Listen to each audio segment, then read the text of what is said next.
तो विनोद, तूने हलवाई को सारा सामान तो दे दिया है ना? अक्षय की शादी में कोई कमी नहीं रहनी चाहिए। आखिर सबसे छोटा भाई है तुम सबका। हाँ माँ, आप चिंता मत करो, मैं पूरा ध्यान रखूंगा। मंगल बेटा, तूने तो कहा था कि फूल का ऑर्डर दे दिया है, यहाँ तो फूल पहुँचे ही नहीं। अब क्या बहू की विदाई के बाद फूल आएंगे? माँ, मैंने अभी बात की है फूल वाले से, वो रास्ते में ही है। आप किशोर भैया से क्यों नहीं कहती कुछ करने को? किशोर पहले ही मेरे बताए काम कर रहा है। पास के सभी रिश्तेदारों और मोहल्ले वालों को कार्ड वही तो देकर आया था। रिसेप्शन के लिए हॉल भी उसी ने बुक किया था। टेंट कुर्सी वालों को भी तो वही देख रहा है। पर कई मोहल्ले वाले तो हमारे भरे पूरे परिवार से जलते भी हैं। उन्हें बुलाने की क्या जरूरत थी? बेटा, शादी ब्याह में तो बुलाना ही पड़ता है, नहीं तो लोग क्या कहेंगे। दादी दादी देखो ना, हलवाई अंकल हमें लड्डू नहीं दे रहे, आप इनको डांटो ना। अरे चैन सुख दे देना बच्चों को लड्डू, क्यों तंग कर रहा है इन्हें? बीबी जी, मैं कहाँ मना कर रहा हूँ, लेकिन लड्डू बनते ही ये बच्चे उठा उठा कर खा लेते हैं। अरे मैं तो इन्हें थाल में रख के परोस भी नहीं पा रहा। भागो, अब कोल्ड ड्रिंक पीने चलते हैं। भागो भागो, अब कोल्ड ड्रिंक पीने चलते हैं। जैसे कि आप देख रहे हैं, आज इस घर के सबसे छोटे बेटे अक्षय की शादी है। घर में बहुत चहल पहल है। कुलभूषण की बीवी कमला को फुर्सत ही नहीं है कामों से, लेकिन कुलभूषण और घर के बाकी लोग कहाँ हैं? आइए देखते हैं। अजी, आप यहाँ आराम से बैठकर गाने सुन रहे हो और घर में अभी तक इतने काम बचे हैं करने को। अरे भाई, मेरे सबसे छोटे बेटे की शादी है, इसके बाद तो मैं अब चिंता मुक्त हो ही जाऊंगा। और फिर घर में तुम हो, बेटे बहुएं हैं, तुम लोगों के होते हुए मैं क्यों काम करूं? मैं तो शान से बेटे की शादी में जाऊंगा तैयार होकर। अरे ठीक है, अब आप आराम ही कीजिए। एक बार अभिषेक की बीवी आ जाए, फिर मैं भी आराम करूंगी और मेरी चारों बहुएं पूरे घर की जिम्मेदारियां संभाल लेगी। इतना कहकर कमला वापस अपने काम में लग जाती है।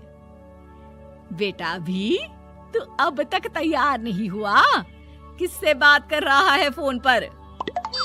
तैयार कैसे हूँ? सैलून जाने से तो आपने मना किया है, क्योंकि मुझे हल्दी लग चुकी है। भाभीयों को देखो, सुबह से पार्लर में है। अक्षय की शादी हो जाती है और नंदिता बहू बनकर घर आ जाती है, लेकिन इस घर की खुशियों को मानो किसी की नजर लग गई थी। नंदिता के आने के बाद आए दिन घर की शांति भंग होती रहती। अपने माँ बाप की इकलौती बेटी को इतने बड़े परिवार की जिम्मेदारियां कहाँ संभालनी थी? अभी देखो ना, मेरे हाथों की मेहंदी भी अभी नहीं उतरी है और तुम्हारी मम्मी ने मुझे घर के कामों में लगा दिया। मैंने सोचा था कि घर की सबसे छोटी बहू होने के कारण मुझे सब पलकों पर बिठा के रखेंगे, पर यहाँ तो पलक झपकने की भी फुर्सत नहीं मिलती। देखो नंदू, शादी के पहले ही मेरे घर वालों ने तुम्हें और तुम्हारे पेरेंट्स को बता दिया था कि मैं जॉइंट फैमिली में रहता हूँ, तो फिर अब ये शिकायत क्यों? और फिर तुमसे पहले मेरी भाभी भी तो आई थी शादी करके, उन्होंने तो कभी कुछ नहीं कहा। नंदिता तब तो चुप हो जाती है, लेकिन ऐसा बहुत दिनों तक नहीं चलता। अरे नंदिता, माँ बाबूजी की दवाई का टाइम हो गया है, उन्हें दवाई दिलाओ और उसके बाद सबके लिए नाश्ता बना देना। पर भाभी, मैं तो अभी अपना फेवरेट सीरियल देख रही हूँ। प्लीज मेरी जगह आप कर लो ना ये काम। ठीक है, मैं तेरी जगह माँ बाबूजी को दवाई दे आती हूँ और नाश्ता बना लेती हूँ। तू मेरी जगह पूरे घर की डस्टिंग करके 5 बच्चों को स्कूल के लिए तैयार करके भेज देना और दोपहर का खाना बनाने के बाद कपड़े धोकर सुखा देना। उसके बाद हम दोनों मिलकर बाजार जाकर सब्जी ले आएंगे, फिर डिनर की तैयारी कर लेंगे और उसके बाद बस भाभी, मैं माँ बाबूजी को दवाई देकर सबके लिए नाश्ता बना देती हूँ। हे भगवान, ये कहाँ लाकर फंसा दिया मुझे। मेरे घर में तो गिनती की 8 रोटियां और 2 सब्जी बनती थी और नाश्ता निपट जाता था। यहाँ तो रोटियों का ढेर और सब्जियां बड़े बड़े पतीलों में बनानी पड़ती है।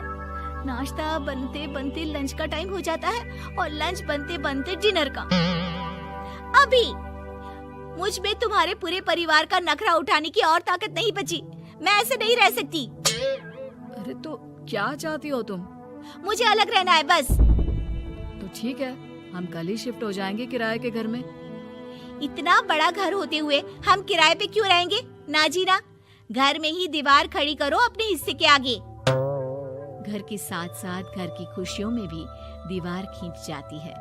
ऐसे ही कई महीने बीत जाते हैं और नंदिता माँ बन जाती है। बच्चे के आने से अभिषेक के कंधों पर खर्चों का बोझ आ पड़ता है। अभिषेक का बोझ कम करने के लिए नंदिता भी पार्ट टाइम जॉब कर लेती है, लेकिन इससे उसके सर पर नौकरी, घर और बच्चे की जिम्मेदारी बढ़ जाती है। नंदिता, ये क्या है? तुमने घर भी ठीक से साफ नहीं किया, ना ही मेरे कपड़े धुले हैं। चिंटू के बाल भी कटवाने जाना था, देखो उसके बाल कितने बढ़ गए हैं। अरे करती क्या हो पूरा दिन तुम? मैं करती क्या हूँ? तुम्हारा नाश्ता और लंच बनाने के बाद चिंटू को डे केयर सेंटर पर छोड़ कर आती हूँ, फिर खुद ऑफिस जाती हूँ। पूरा दिन काम करके आने के बाद बिना आराम किए बाजार से सब्जियाँ लेकर आती हूँ, घर आकर खाना बनाती हूँ, चिंटू को देखती हूँ और क्या करूँ मैं? तो किसने कहा था अपने सर पर इतने काम लेने को? मत जाओ ऑफिस। ऑफिस जाए बिना घर के खर्चे कहाँ से पूरे होंगे? चिंटू की डे केयर का खर्च, उसके लिए बेबी फूड का खर्च, प्रेस वाले का खर्च, ये सब तुम्हारी सैलरी से होता नहीं है। अगर परिवार से अलग नहीं होती तो इतनी मुसीबतें नहीं उठानी पड़ती तुम्हें परिवार के साथ मिलकर काम करने में दिक्कत थी, लेकिन काम तो अब भी बहुत है तुम्हारे सर पर। चिंटू को भी डे केयर भेजने की जरूरत नहीं पड़ती। उसको गोद में खिलाने के लिए दादा दादी और घर के सभी बड़े होते। उसके साथ खेलने के लिए उसके भाई बहन भी होते। मेरे तीनों बड़े भाइयों के बच्चे भी बड़े हुए हैं, लेकिन बिना महंगा बेबी फूड खाए, क्योंकि मेरी माँ और भाभियाँ बहुत अच्छे से जानती है कि बच्चे को क्या खिलाना चाहिए। बिजली के बिल जैसे खर्चे भी सब मिलकर बांट लेते थे, लेकिन तुम्हें तो सबसे अलग रहने में ही मजा आता है, तो अब शिकायत क्यों करती हो? बस करो अभिषेक, बस करो। मैं मानती हूँ कि मैं गलत थी। मेरे एक गलत फैसले ने हमें बिल्कुल अकेला कर दिया है सबसे। एक घर में होते हुए भी हम बाकी परिवार से अजनबियों की तरह रह रहे हैं। अभिषेक और नंदिता की सारी बातें घर के बाकी लोगों को सुनाई दे रही थी। तभी कमला बोल पड़ती है। अरे नंदिता बहू, किसने कहा कि तुम अकेले हो? तुम्हारा इतना भरा पूरा परिवार है ना तुम्हारे साथ। हम तो बस ये चाहते थे कि तुम अपनी गलती समझ जाओ। अगर हम तुम्हें समझाते तो शायद तुम ना समझती, लेकिन अपनी गलती का एहसास तुम्हें खुद हो गया है, तो अब तुम समझ चुकी हो परिवार में एक साथ रहने का मोल क्या होता है। मम्मी जी, मुझे माफ कर दीजिए, अब ऐसा दोबारा कभी नहीं होगा। अरे माफी बाद में, पहले मेरा पोता जरा मेरी गोद में तो दे, और तू जाकर सबके लिए चाय बना ला।